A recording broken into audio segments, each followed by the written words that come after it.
Monthly payment ಮಾಡಕ್ ಬಂದಿದ್ದೀರಾ ಈ ಮೋಟರ್ ಸೈಕಲ್ಗೆ? ಎಷ್ಟಿದೆ ಬ್ರೋ ಇದು? 1000 ರೂಪಾಯಿ ಇದೆಯಲ್ಲ, 999 ಅಲ್ಲ ಬೇಕಾಗಿರೋದು.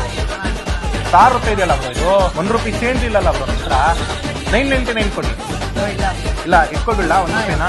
ಓಕೆ ಬ್ರೋ, ಬನ್ನಿ ನಿಮ್ದು ಸೈಕಲ್ ಕೊಡ್ತೀವಿ ಬ್ರೋ. ಇದು X1 ಮಾಡಲ್ ಜಸ್ಟ್ 25,000 ಇರ್ಲಿಲ್ಲ ಇದು? ಬೇಡನಾ? ಅಯ್ಯೋ ಏನ್ ಮಾಡ್ತಿದ್ದೀರಾ ಬ್ರೋ? ಬೇಡನಾ ಇದು ಬ್ರೋ? ಇದು ನೋಡಿ, ಇದು ಈ ಮೋಟರ್ T-Rex ಇದು ಬೇಡ ಖಂಡಿತ. ಯಾವ್ದು ಬೇಕಾಗಿರೋದು ಬ್ರೋ? ಮಿನಿ ಬುಲೆಟ್ ಬೇಕಾ ನಿಮ್ಗೆ? ಆಯ್ತು ಬ್ರೋ, ಬನ್ನಿ ಮಿನಿ ಬುಲೆಟ್ ಕೊಡ್ತೀನಿ ನಿಮ್ಗೆ. ಸಾಲಿ ಬ್ರೋ, ಮಿನಿ ಬುಲೆಟ್ ಫೋಲ್ಡ್ ಮಾಡಬಹುದು. ದಪ್ಪ ಟೈರ್, ಮುಂದೆ light, front suspension, lock in lock out, with display, with indicator, with throttle, with Japanese ಗೇರು. ಏಕ್ದಮ್ ಪ್ರೀಮಿಯಂ ಮಾಡೆಲ್. 5 ವರ್ಷ ಗ್ಯಾರಂಟಿ, 1 ವರ್ಷ ಫ್ರೀ ಸರ್ವಿಸ್, ಮೋಟರ್ ಮತ್ತೆ ಬ್ಯಾಟ್ರಿಗೆ 2 ವರ್ಷ ವಾರಂಟಿ, ಗಿಫ್ಟ್ ಎಲ್ಲ ಇನ್ಕ್ಲೂಡಿಂಗ್ ಇದೆ. ಇರ್ಲಿನಾ? ಕನ್ಫರ್ಮ್? ಓಕೆ ಬನ್ನಿ ಬ್ರೋ.